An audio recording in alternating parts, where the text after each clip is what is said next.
আমার ফোনে এত এত এত থ্রেটস। আচ্ছা, আপনারা কি আমার দেশে আসার মতো পরিস্থিতি রাখছেন? আমি দেশে আসা মাত্রই আমার উপর মব সৃষ্টি হবে, আমি দেশে আসার মাত্রই আপনারা আমাকে টাইনা ছিঁড়ে ফেলবেন। গল্পের একটা পাতা পড়েই পুরো গল্পটাকে জাজ করতেছে। আমার কাছে এমন ইনফরমেশন আসছে যে এয়ারপোর্টের বাইরে লোক রেডি করা আছে, আমি যাওয়া মাত্রই they will gonna hit me, they will gonna kill me. আপনারা কি চান যে রিজিক তার বাবাকেও হারা? আমি আসলে কখনোই চাই নাই যে যে মানুষটা পৃথিবী থেকে চলে গেছে সেই মানুষটাকে নিয়ে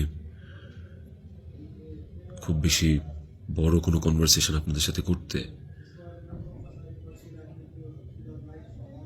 আমার ওয়াইফ ইকরা, ওই যেহেতু পৃথিবীতে নাই, ওরে নিয়ে এত ক্লিয়ারিফিকেশন, ওকে নিয়ে এত কনভারসেশন আমার কাছে মনে হয়েছে যে দরকার নাই।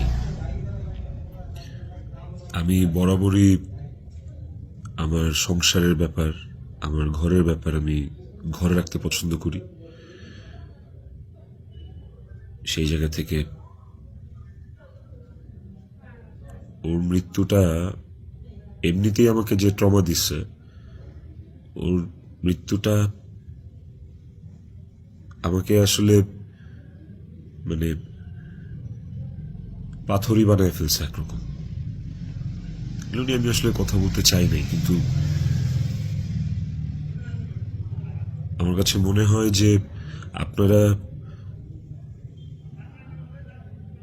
গল্পের একটা পাতা পড়েই পুরো গল্পটাকে জাজ করতেছেন। একটা পৃষ্ঠা পড়েই পুরো গল্পটা সম্পর্কে আপনারা আপনাদের মনের মতো করে যা খুশি বলতেছেন। পাতার এক পাশ পড়ে আরেক পাশ পড়বেন না, এটা তো হয় না, তাই না? আর আমি আসলে কোনো কিছু প্রপারলি গুছায় বলার মতো স্টেটে নাই, পরিস্থিতিতে নাই।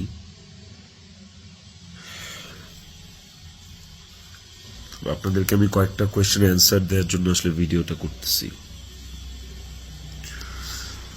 যে প্রশ্নের উত্তরগুলি আপনাদের কিছুটা হলেও কনফিউশন দূর করবে। তো আপনাদের শেষ প্রশ্নটা ছিল যে যে মানুষটা একটা মানুষকে ভালোবাসার প্রমাণ দিতে যে আত্মহত্যা করে চলে গেল, মরে গেল, আমি ওই মানুষটা শেষবারের মতো মুখটাও দেখতে আসলাম না।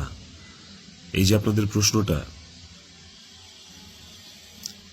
আচ্ছা, আপনারা কি আমার দেশে আসার মতো পরিস্থিতি রাখছেন? হ্যাঁ, আমি দেশে আসা মাত্রই আমার উপর মব সৃষ্টি হবে, আমি দেশে আসার মাত্রই আপনারা আমাকে টাইনা ছিঁড়ে ফেলবেন। আমার ফোনে এত এত এত থ্রেটস আমি আপনাদেরকে বলে বুঝাইতে পারবো না।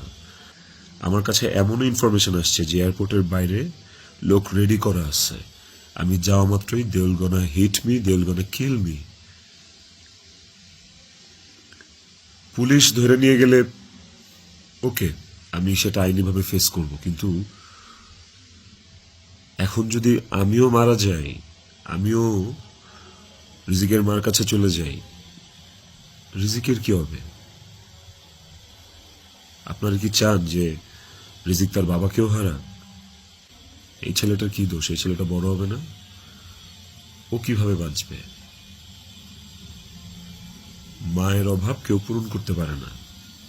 যে মানুষটা বাইচা আছে, ওই বাপের অভাব কিভাবে পূরণ হবে? তাইলে মাও থাকবে না, বাপও থাকবে না? আপনারা এটা চান?